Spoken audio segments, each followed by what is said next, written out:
क्रांति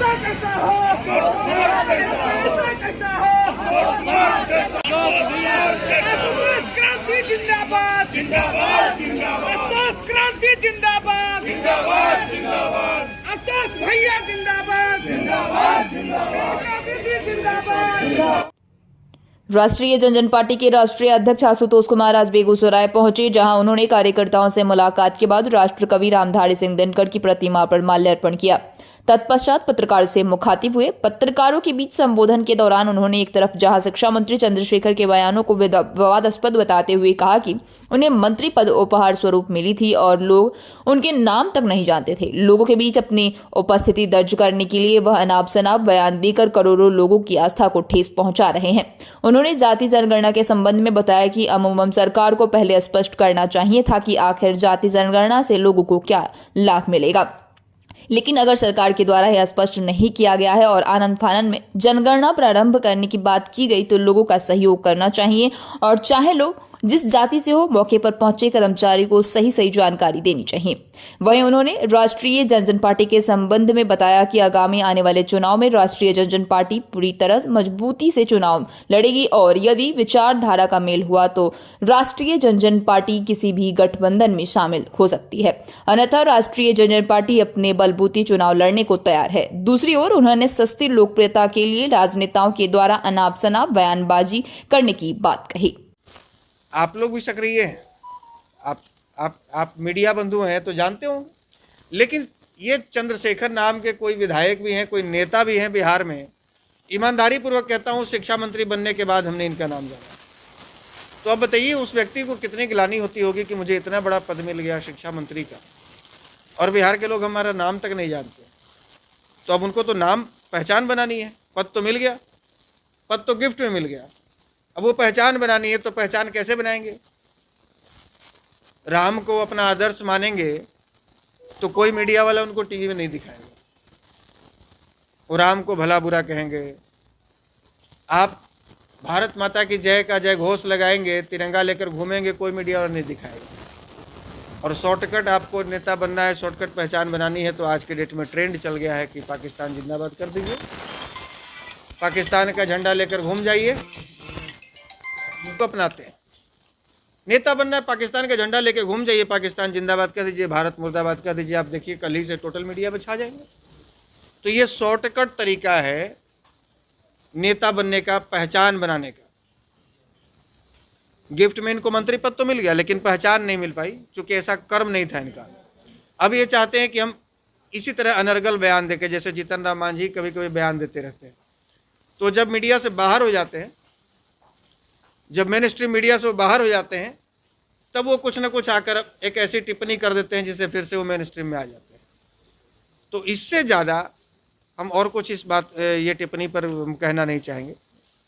क्या 2024 और 25 की तैयारी में आशुतोष कुमार भी थर्ड फ्रंट की बात करेंगे या राष्ट्रीय जनजन पार्टी स्वयं चुनाव लड़ेगी या किसी गठबंधन में आएगी जनजन पार्टी भी? देखिए, थर्ड फ्रंट में है कौन? दो मेन स्ट्रीम, एनडीए और यूपीए, महागठबंधन और एनडीए। उसके अलावा थर्ड फ्रंट में बचा कौन जिसके पास इतनी क्षमता हो कि वो अपना वोट ट्रांसफ़र करा सके, जिनके पास एक अपनी पैठ हो, अपना जनाधार हो। और जो एक दो अभी इधर उधर बिखरे पड़े हैं वो कहीं ना कहीं एडजस्ट हो ही जाएंगे। तो मुझे नहीं लगता किसी थर्ड फ्रंट से कोई फ़र्क पड़ेगा। चुनाव लड़ेंगे, यदि विचारधारा मिलेगी तो गठबंधन के तहत मेन स्ट्रीम में, और नहीं तो अकेले लड़ेंगे। गठबंधन के साथ या भाजपा के साथ, ये तो आने वाला समय बताएगा। हमने एग्रीमेंट किसी के साथ नहीं किया है। और अभी जो जातीय जनगणना बिहार में शुरू हुआ है, बिहार सरकार ने जो शुरू कराया है, इसमें बढ़ चढ़ कर हिस्सा ले। कई जगहों पर सुनने को मिला है, कई आप चैनलों के माध्यम से, मीडिया बंधुओं के माध्यम से, कुछ लोग कह रहे हैं कि हम जाति क्यों बताएं, हम भारतीय हैं, कुछ कह रहे हैं हम मुसलमान हैं, कुछ कह रहे हैं हम हिंदू हैं। तो आप मुसलमान हो, आप हिंदू हो, आप अपने आप में गर्व कीजिए। आप जिस धर्म से भी, आप हिंदू होने पर भी गर्व कीजिए, आप मुसलमान होने पर भी गर्व कीजिए। लेकिन जब सरकार चाह रही है कि आप जाति बताइए, क्योंकि अब आगे सरकार ने ये ब्रीफ तो नहीं किया।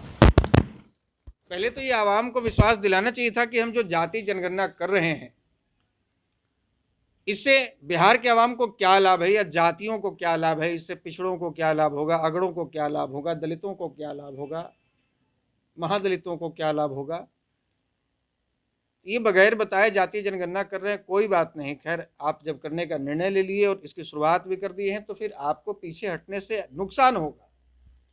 आप अपनी जाति बताइए, किसी भी जाति के लोग हों, आपके चैनल के माध्यम से यदि हमारी आवाज़ उन तक पहुंचती है तो हम उनसे अपील करेंगे कि आप बढ़ चढ़ कर भाग लें, और आपका पड़ोसी, आपका रिश्तेदार, आपका गोतिया, आपका भाई यदि बाहर कहीं रोजगार और नौकरी की तलाश में किसी दूसरे राज्य में है तो आप उसके बारे में भी जानकारी दें, उसका भी परिचय दें। और इसी मुख्य उद्देश्य से आज हम यह प्रेस वार्ता का आयोजन किया। बाकी आप लोग देखिए, शिक्षा मंत्री जो बयान दिए हैं उसके बारे में कहना क्या है, बिहार की 140 करोड़ आवाम जान रही है, भारत की 140 करोड़ आवाम इस बात को जो भी सुना होगा अच्छा तो नहीं कहा होगा।